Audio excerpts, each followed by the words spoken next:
قل للمؤمنین یغضوا من ابصارہم، اہل ایمان سے یہ کہیے اے نبی کہ وہ اپنی نگاہوں کو ذرا نیچا رکھا کریں، وَيَحْفَظُوا فُرُوجَهُمْ، اور اپنی شرمگاہوں کی حفاظت کریں، ذَلِكَ أَزْكَىٰ لَهُمْ، یہی ان کے لیے زیادہ پاکیزہ ہے اور زیادہ بہتر ہے، ان اللہ خبیر بما یصنعون، یقیناً اللہ تعالیٰ باخبر ہے اس سے کہ جو وہ کر رہے ہیں۔ وَقُل لِّلْمُؤْمِنَاتِ يَغْضُضْنَ مِنْ أَبْصَارِهِنَّ، اسی طرح مومن عورتوں سے بھی کہہ دیجئے وہ بھی اپنی نگاہیں نیچی رکھا کریں، وَيَحْفَظْنَ فُرُوجَهُنَّ، اور وہ بھی اپنے سطر کو پوری طریقے سے ملحوظ رکھیں اور اپنی شرمگاہوں کی حفاظت کریں، وَلَا يُبْدِينَ زِينَتَهُنَّ، اور انہیں نہیں چاہیے کہ وہ اپنی زینت اور سنگھار کو ظاہر کریں، الا ما ظہر منہا، سوائے اس کے کہ جو از خود ظاہر ہو جائے، وَلْيَضْرِبْنَ بِخُمُرِهِنَّ، اور چاہیے کہ وہ اپنے گریبانوں کے اوپر اپنی اوڑھنیوں کے بکل مار لیا کریں، بِخُمُرِهِنَّ عَلَى جُيُوبِهِنَّ، یہ خمرہن جمع ہے خمار کی، خمار کہتے ہیں اوڑھنی۔ ایک دوسرا لفظ جو ہے وہ آئے گا سورہ احزاب میں، ان دونوں الفاظ کو علیحدہ علیحدہ رکھیے۔ تو یہ ہے کہ اپنے گریبانوں کے اوپر، گویا کہ یہ بھی پرانا ہمیشہ سے لباس، عورت کے لباس میں اوڑھنی بھی تھی اور عورت کے لباس میں چادر بھی تھی۔ چادر وہ لے کر نکلتی تھی جب گھر سے باہر جاتی تھی، اور اوڑھنی وہ رکھتی تھی جبکہ گھر کے اندر ہوتی تھی۔ یہی جو ہماری تہذیب کے اندر ہے، یہ عرب کی تہذیب میں پہلے بھی تھا۔ چہرے کا پردہ نہیں تھا عرب میں، چادر وہ لے کے جاتی تھی تو چادر اپنے اوپر ڈالتی تھی، اور مرد بھی چادر کے بغیر نہیں ہوتے تھے، نہ کوئی مرد بغیر چادر کے نہ عورت،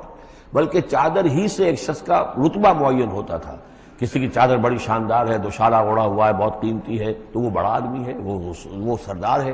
کسی کے بیچارے کی جو ہے معمولی سی چادر ہے۔ اور اسی لیے اس حدیث میں آتا ہے کہ جو شخص تکبر کرتا ہے، الکبر ردائی، تکبر جو ہے وہ تو میری چادر ہے۔ اور یہ عرب میں یہ بڑا کسی شخص کی توہین کرنی ہوتی تھی، اس کی چادر گھسیٹتے تھے، گویا کہ اس کی عزت جو ہے اس کو کھینچ لیا ہے۔ تو اللہ فرماتا ہے کہ جو تکبر کرتا ہے وہ گویا میری چادر گھسیٹ رہا ہے میرے کندھے سے، اس درجے جو ہے اللہ تعالیٰ جو ہے اس میں اپنی توہین محسوس کرتا ہے۔ تو وہ اپنی ان اوڑھنیوں کے بکل مار لیا کریں اپنے گریبانوں پر، یعنی یہ کہ یہ انسان کے لیے، عورت کے لیے، یہ اس کی زینت کا ایک بہت بڑا حصہ ہے، اس کی جو بھی چھاتی ہے اس کے لیے ایک اضافی کرتا اس نے پہنا ہوا ہے، لیکن کرتے کے اوپر مزید جو ہے یہ ایک بکل اس کی اوڑھنی کا ہو۔ وَلَا يُبْدِينَ زِينَتَهُنَّ، اس کے سینے کے اوپر یہ اضافی ہو جائے گا، وَلَا يُبْدِينَ زِينَتَهُنَّ، اور نہ وہ ظاہر کریں اپنی زینت کو۔ اب یہ ہے جو محرموں کی فہرست آ رہی ہے، جس کے سامنے عورت کھلے چہرے کے ساتھ آ سکتی ہے بلا حجاب، اور یہ اتنی طویل فہرست جو دی گئی ہے، آخر سوچنا چاہیے کہ اللہ تعالیٰ نے یوں ہی ایکسرسائز ان فیوٹیلٹی تو نہیں کی ہے۔ کیا فرق ہے اگر ایک عورت کے چہرے کا پردہ نہیں ہے، وہ باہر نکلتی ہے چادر لے کر، اور یہ کہ اس میں کسی اور کے ساتھ اس کا پردہ چہرے کا نہیں ہے، تو پھر یہ پوری فہرست دینے کی ضرورت کیا ہے؟ میرے نزدیک چہرے کا پردہ اسلام کے اندر لازم ہے، اور اس چہرے کے پردے سے مستثنا ہیں یہ لوگ۔ کون لوگ مستثنا ہیں؟ الا لبعولتہن، ان کے شوہر نمبر ایک، او آبائہن، یا ان کے باپ، اور باپ سے مراد باپ، دادا، چچا، یہ سب چلیں گے، او آبائے بعولتہن، یا ان کے شوہروں کے باپ، او ابنائہن، یا ان کے اپنے بیٹے، او ابنائے بعولتہن، یا ان کے شوہروں کے بیٹے، یعنی ان کے شوہروں کی کسی اور بیوی سے اولاد ہے، بیٹے ہیں، تو وہ بھی محرم ہے، وہ نامحرم نہیں ہے۔ او اخوانہن، یا ان کے اپنے بھائی، او بنی اخوانہن، یا ان کے بھائیوں کے بیٹے،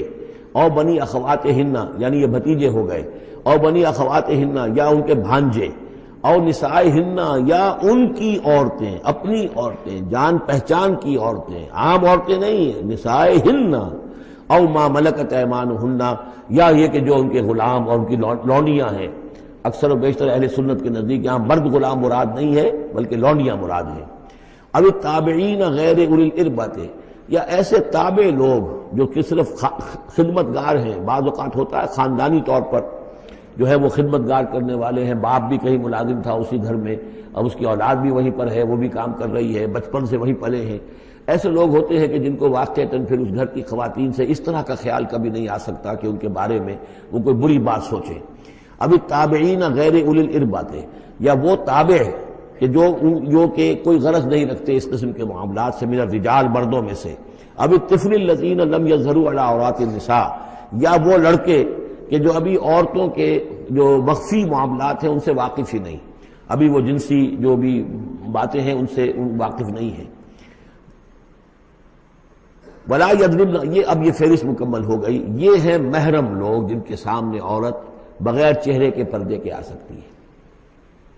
باقی یہ کہ زینت جو خود بخود ظاہر ہو جائے، اب ظاہر ہے کہ آپ نے چادر بھی لی ہوئی ہے، کسی خاتون نے برقع بھی اوڑھا ہوا ہے، لیکن اب کسی کا قد ہے، ماشاءاللہ وہ قد ایسا ہے، سر قد ہے کوئی خاتون، تو وہ کہاں چھپائے گی اس قد کو؟ وہ تو ظاہر ہو جائے گا۔